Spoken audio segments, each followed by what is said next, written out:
Welcome to the channel, or welcome back to the channel, whichever is more appropriate. Today we're going over this monstrosity of a camera mount I constructed. It's gonna be great. Now, believe it or not, there was a couple drafts before this. This is just the finished product. I did, however, film a little along the way. So let's take a look at that old footage. A little behind the scenes action here. Yep, camera mounts.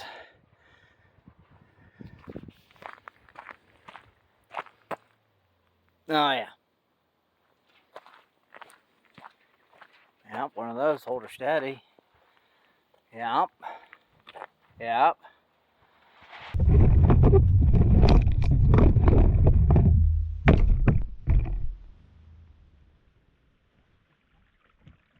That didn't work out so good. At least try one didn't. It moves a lot.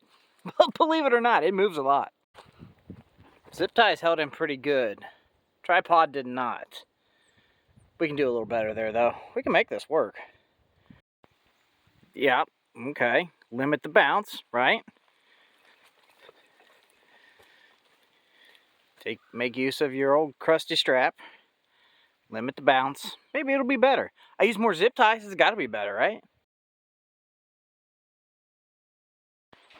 Okay, improvements have been made. Duct tape has entered the fray. We're getting better. Yes. Yes, this is much better. I even put a cross member in, look at that. Oh boy, guys, we're getting better every day. Okay, yeah, that was pretty fun. It worked, technically. Got some good shots with it. I don't think I'll be using this again in the future. It's just a bit bulky. I had some 2x4 16s laying around that were bent and twisted and just plain ugly, so why not use them for something like this? This was practical. But the Red Explorer's been a champ here lately. It's doing great. One little problem I noticed, though. You can see here the wheel's straight. See here, that wheel's pretty straight.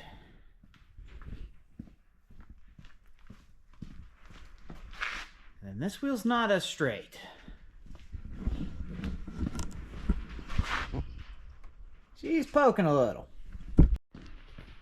The alignment looks a bit off. Let's see if we can make that a little better.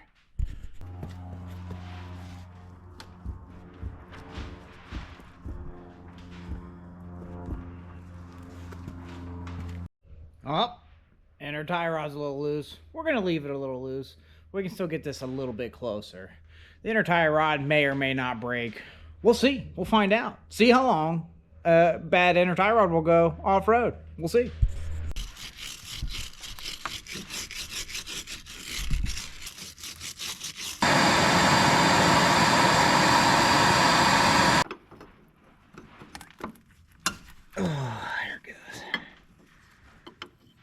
What we're doing here is we're backing that jam nut off so we can run that tie rod in and close the gap between the rack and the tire, thus bringing it close to alignment. We're not going to get it perfect, but we're going to get it a little bit better. Oh, there's on that tie rod, that inner tie rod, it's cut for a 13 millimeter, so you can hold onto it with a 13 and crank the jam nut with a 21.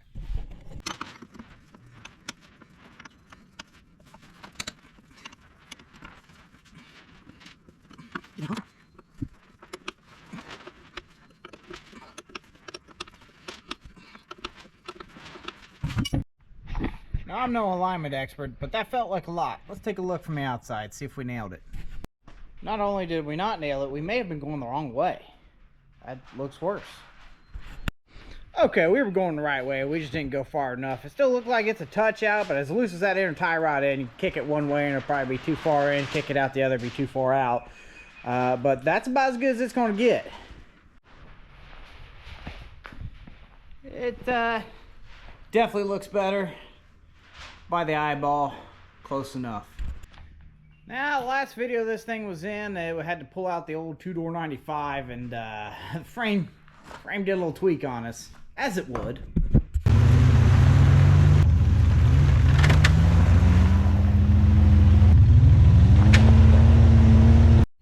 pretty obvious result of not having a cross member here. So don't forget to take your winter tools and switch them over to summer. So we got some swinging to do. Get this a little closer to being correct.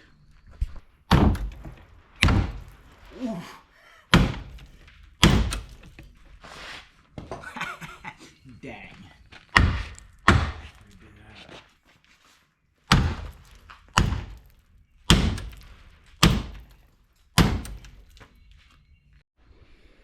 I know what you're thinking, guys. Hear me out. Nothing lasts forever, right? And I know this won't last that long. But here's what I do know. When I go yanking on this frame, like I did in that last video, it's going to pinch it, squeeze it together. Also, I didn't use any screws or fasteners, so if it falls out, it'll harmlessly just roll out and be another obstacle in the woods. I did take a couple swings on the frame to kind of pinch it in there, and it's up against the shackle bolts. I don't actually think it's going to go anywhere. I think it's going to hang in there longer than y'all think. I didn't notice this until after it happened, but the mirror did break off this side, and somehow it landed right there. I don't know how. This thing did fine for the expectations of it. Pretty sure it's running around a 4 on a 6, but I guess that's okay until it stops running. Just tried the Mercury. Starter is locked up. It won't budge at all. I've been beating on it and clicking and beating and clicking, and it just won't fire. So maybe this won't be in the next video. Maybe it needs a video of its own in the shop. I can always find something to work on. I can saws all that exhaust off, make it really loud. Put some better front tires on it. Needs those. I mean, other than that, it's pretty much perfect.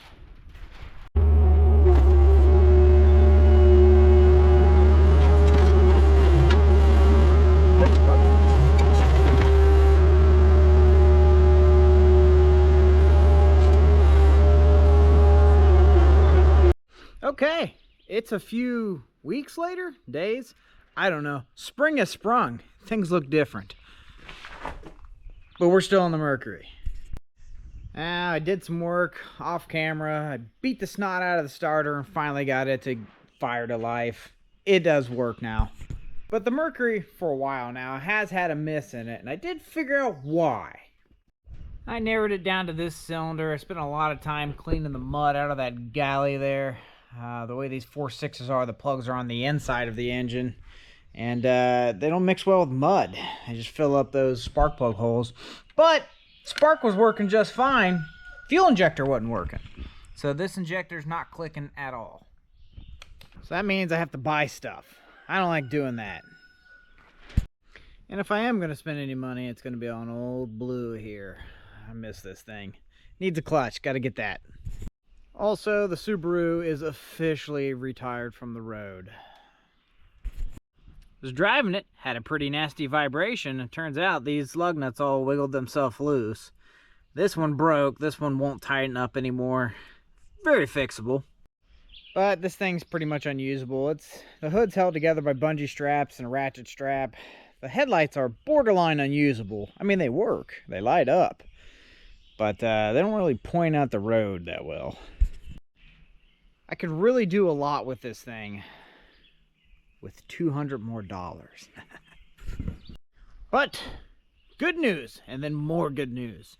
Good news is we got some boys coming over this weekend. The fellas are coming down. Cherokee guy, maybe some others. I don't know. I don't want to get ahead of myself. Start announcing things before they show up.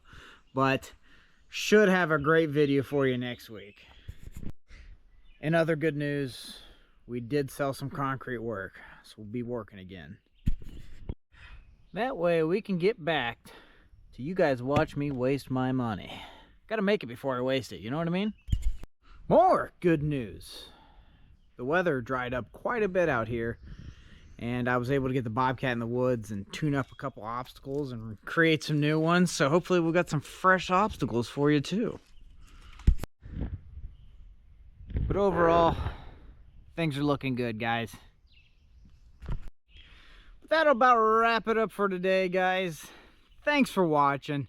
Give the thumbs up if you haven't already. Like, comment, subscribe, all that stuff. Appreciate you. We'll see you on the next one. Thanks for watching.